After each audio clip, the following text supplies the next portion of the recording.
What was that jolt? Oh no. The elevator is stuck. Hello? You scream for help, but nobody answers. What should you do? Can you escape? Focus. We can handle this. Here's how to survive being trapped in an elevator.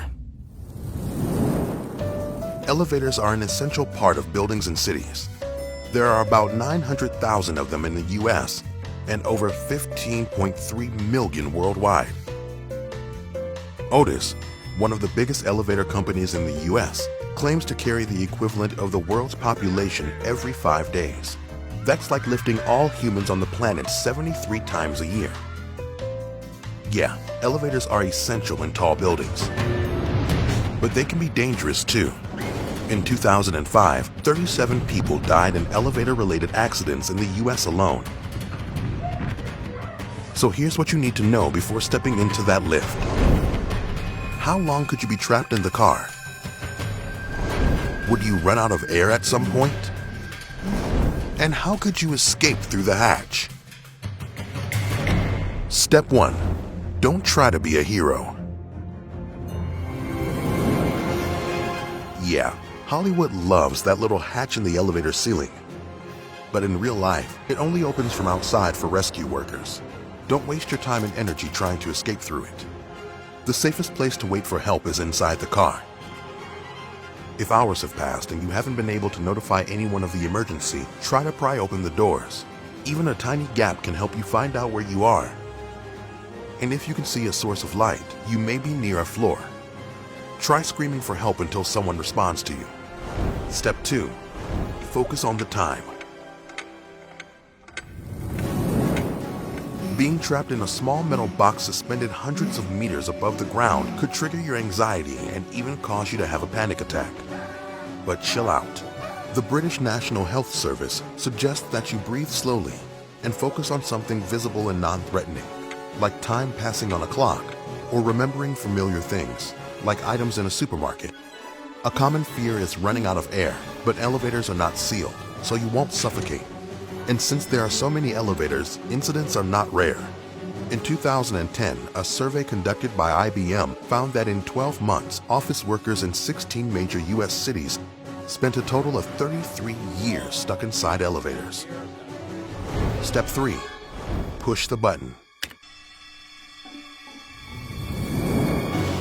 The emergency buttons in newer elevators connect to monitored hotlines, so operators can send technicians or send emergency services when an elevator malfunctions. Hello? If someone answers, make sure you know how to ask for help in the local language. Yeah, I'm stuck in the elevator. Unfortunately, Ming Guan Chen didn't know how to do that. In 2005, the Chinese restaurant worker got trapped in an elevator while delivering an order in a New York City apartment building. Ming was trapped in the elevator and he called for help on the intercom, but he didn't speak English, so the operators couldn't understand him and decided not to do anything. When he didn't return to work, his coworkers were worried. The police visited almost 900 apartments as they tried to find him. Ming was rescued after being trapped in the elevator for 81 hours. Step 4. Hold the line. If there's no fire or earthquake, it's unlikely that the elevator car would fall. There's only one reported case of an elevator car falling when there wasn't a fire or a collapsing building.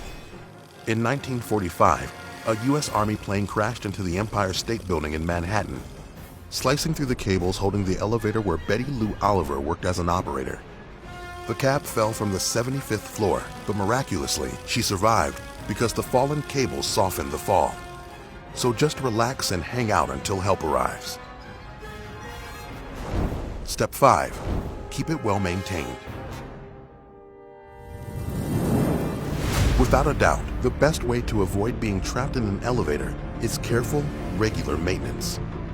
A woman in the Chinese city of Xi'an found that out in 2016. She was trapped in her apartment building's elevator after maintenance workers decided there was no one inside it and took the elevator out of service. Then they went on holiday for a month to celebrate the Chinese New Year. When they finally returned, they found the woman's dead body in the elevator. Her hands were mangled from trying to open the doors. One of the workers was arrested for negligent homicide. so never skip maintenance. Phew! Finally, the emergency workers are here to help. But suddenly, the walls start cracking. The ceiling is falling into pieces. The building is collapsing. Hey, don't worry. We can help. Here on How to Survive.